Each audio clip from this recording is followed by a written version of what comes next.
Get ready to be jolted out of the ordinary and into a world where conversations are charged with intensity and facts. The Lightning Strike Talk Radio with your host, Mohammed Fahim, broadcasting live from the heart of the city on Chicago's Progressive Talk Radio, WCPT 820 AM. Welcome to a radio show that charges through the airwaves with an electricity like no other. Here's your host, Mohammed Fahim. So, you but did miss a very good conversation with Tushar Gandhi, Mahatma Gandhi's great grandson. I'll have to watch it back later today. We will definitely post it back on our website. But to continue the conversation, what's on your mind today? Well, I know Reed was talking about tariffs, and I know this, and I think you probably explored all of it, but I did want to make a few points about our friends in the White House and how this all went down and why this is such good news for everybody, right? Yeah. So there's a little bit of it. So I thought I'd round it up again. And so, my segment is called Ignore at Your Risk. Welcome, everybody. But the reason I call it Ignore at Your Risk, because there's just little pieces in there that we have good news that not everybody is quite understanding. So first and foremost, let's just go back to what the decision was that was made on Friday, or Thursday rather. The court ruled that the president exceeded his authority under the 1977 law. So this was originally intended for unusual and extraordinary circumstances, right? And usually foreign threats. It's not a tool for broad economic policy or raising revenue, right? And it was never intended that way, nor does it work that way, to Reed's point when I came on, how he was describing simply a sales tax on America, right? The grounding that they had, and Chief Justice was 100% right, and this is well seated in the Constitution, is that rights for the majority emphasize that the power to impose taxes and tariffs belongs to the Congress and only the Congress, not the executive branch, right? So easy things to understand. The 6-3 decision was a combination of the court's liberal wing and the conservative wing coming together. So that's good news, insight number one, right? Both sides came together and realized, wow, we have to follow the Constitution. So everybody be buoyed by that little piece of good news. And then what exactly was struck down? What is the court saying that he needs to stop doing? So the ruling invalidated many, but not all, of the reciprocal tariffs, right? That on Liberation Day, he did this blanket across, 100 countries or so. And those have been really trimmed back dramatically. So what's the immediate upshot of that? And we knew that. So what do tantruming children do when you tell them to calm down and you can only have a tiny tantrum in the middle of the of Mariano's, right? What do they say? They keep going, right? And they're like, no, I want to get the rest of my tantrum out. So that's in fact what Trump did, is that he then imposed new tariff actions. So just literally hours later, he came back and said he would bypass the ruling and by signing a new 10% global tariff, which is insane, which he later said, no, I'm so mad and I would like it to be 15 now. Yep. And he's now relying on this kind of esoteric Trade Act of 1974, which allows for temporary 150-day tariffs. So we'll see what happens there. And again, it's executive order, so there's ways around that. People don't have to follow that. Now, refunds. This is a really big deal. And this is another good news, bad news situation, but it's mostly good news. So if he does do the refunds, it'll be to businesses, which is very upsetting because we're the ones who actually paid for it. Is that consumers, it was a tax on consumers. We paid for the 6 to 20% increase in all of the goods that we've been purchasing over the last year.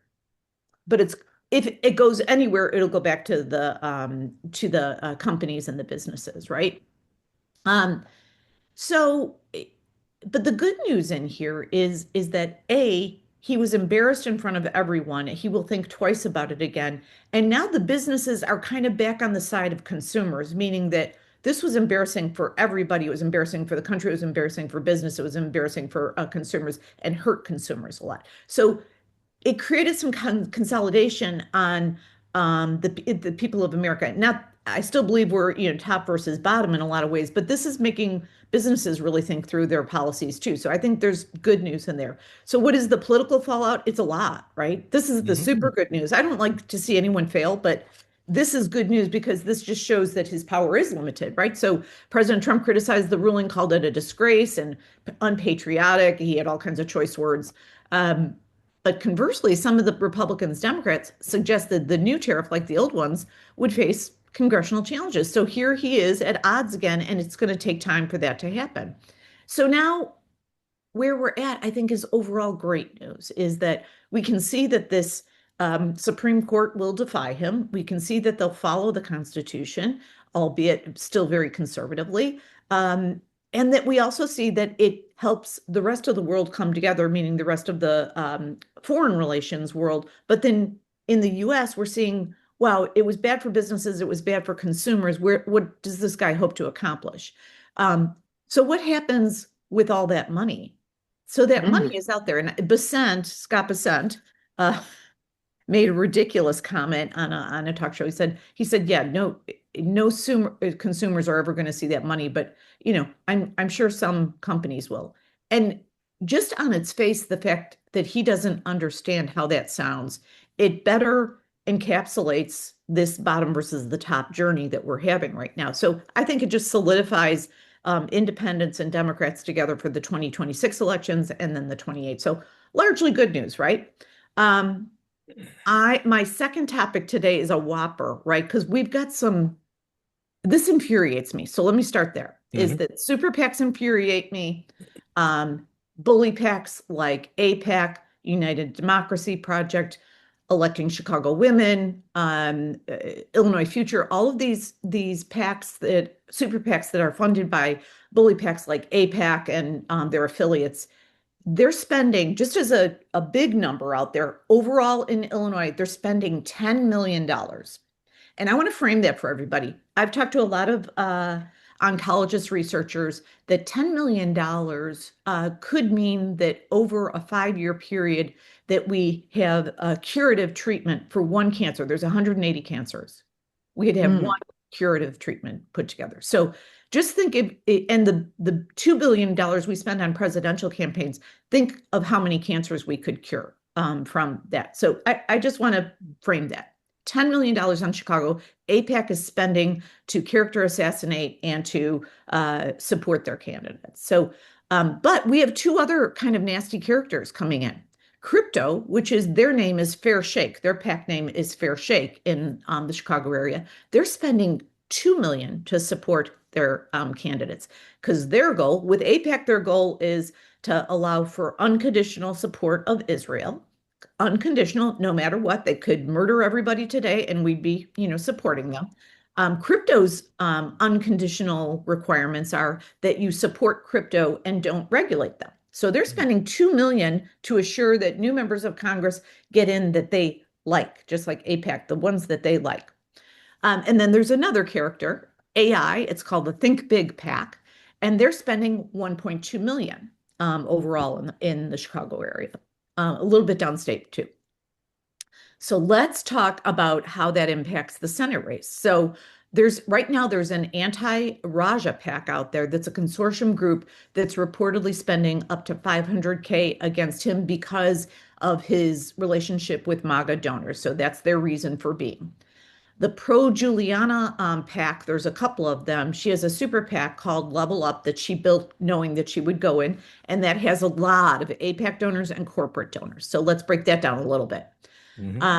Juliana Shana, she's repeatedly vowed, oh gosh, I'll never accept a single dime of corporate PAC money, and yet she has. So the Sun-Time reports very clearly she has a history of accepting corporate PAC and direct corporate contributions in her campaign funds, going back all the way to 2016. So she has received checks from Marquee Energy Corporate PAC for her Senate campaign while taking $21,000 from the same family. So she's definitely taking corporate money, even though she has said that she's not.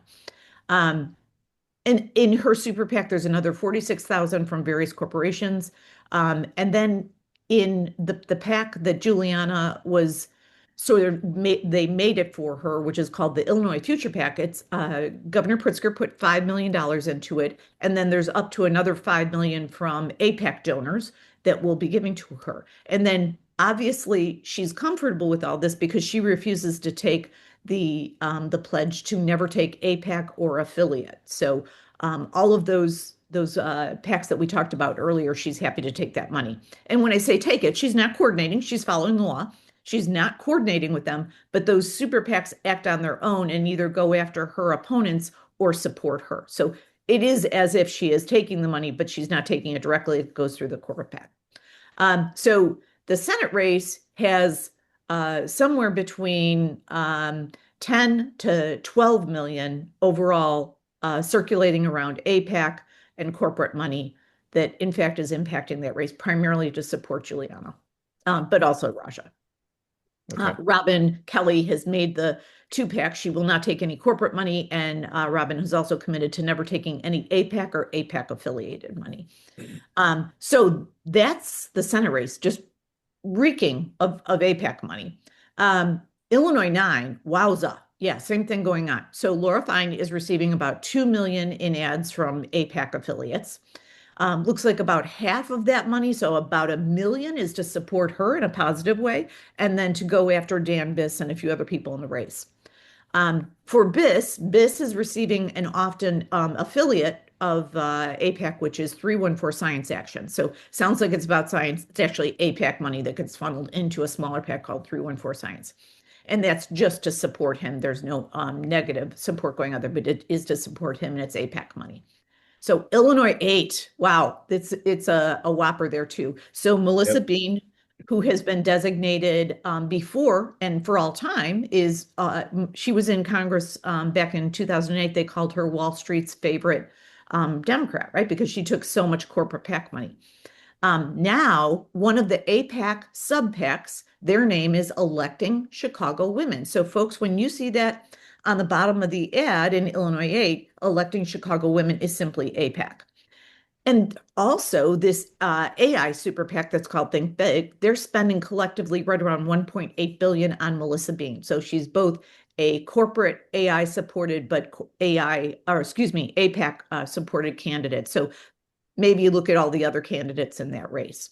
In Illinois 7, APAC in this race, new fun name, it's called United Democracy Project in the Illinois 7 race. And that's putting positives out on Melissa Conyers-Ervin. And then also the crypto PAC known as Fair Shake is spending about 1 million against the front runner. So right now in that race in Illinois 7, it's the leader is by just a point or two is Melissa, then it is LaShawn Ford, and coming in third is Keena Collins, just literally 1% behind LaShawn. So it's a very tight race. And Melissa's agreements, they're again not coordinating, but she's receiving money from APAC and United Democracy Project, but also the crypto PAC Fair Shake. So the crypto guys are everywhere.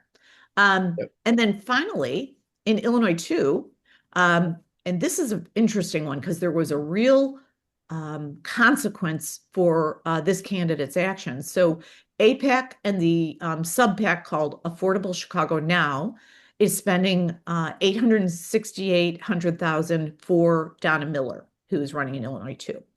That angered Jan Schakowsky, our current representative in Illinois, that is actually supporting a few candidates throughout the Chicago area. Jan said, "I'm going to rescind my endorsement because you're taking that APAC money," which we should all applaud because APAC is really interfering. The crypto dudes, those Fair Shake dudes, are spending $1 million negatively against Robert Peters, who is kind of an AOC candidate, populist left. And then the Think Big PAC, that AI super PAC, is spending over $500,000 to support Jesse Jackson Jr., which last looking at the polls, he's still leading, but not by a lot.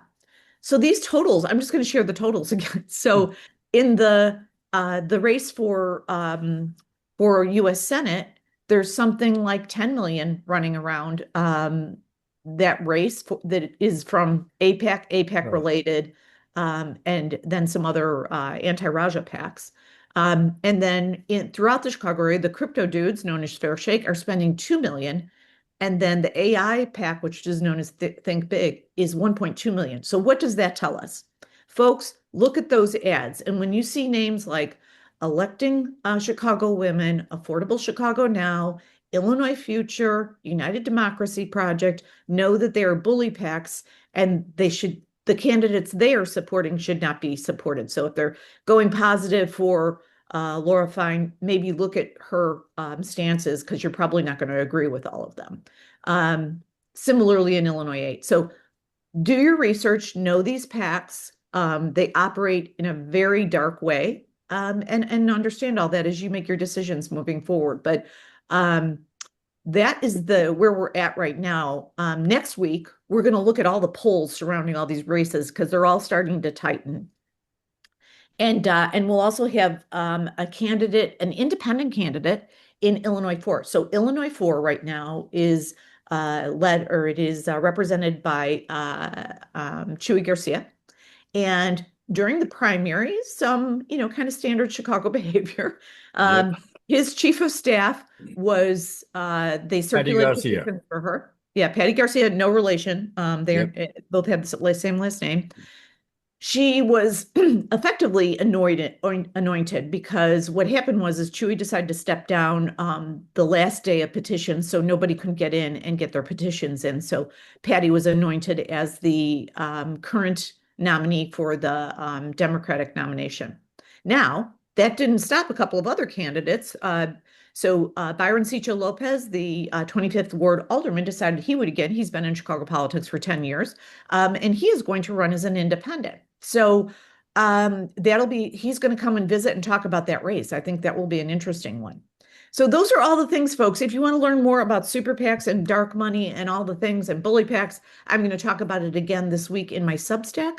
But stay tuned for more New Guard candidates. Byron's coming on next week. And as always, just shout at me on my Substack with questions. Sounds good, Marie. Thank you so much. Folks, that has been a civics lessons, if ever there was one. And we're going to